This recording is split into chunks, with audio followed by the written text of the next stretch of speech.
Üle 370 aasta tagasi kõlasid siin väljakul järgmised käsusõnad, mis jäävad korduma meie lastele ja lastelastele Eesti Vabariigis täna ja igavesti. Kuulutan kuninganna Kristiina sõnadega. Homme, kui see Jumalale on meelepärane, jõuab kätte meie Issanda ja lunastaja armurikas sünnipäev. Ja seepärast olgu nüüd välja kuulutatud üleüldine jõulurahu.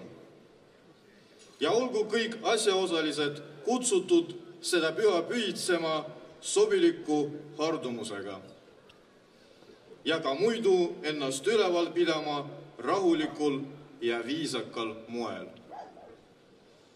Kes aga selle rahu vastu eksib ja jõulurahu seaduse vastase või ka ebasobiva käitumisega rikub, seab ennast sellega raskendavate asjaolude kätte süüdi ja langeb karistuse alla. Nagu seda igaühe kohta seadus ja korraldused ette on näinud. Ja lõpetuseks, olgu kogu linna elanikkonnale soovitud rõõmurikkaid jõulupühi ja jõulurahu, mis kestku terves linnas kannutipäevani 13. jaanuaril.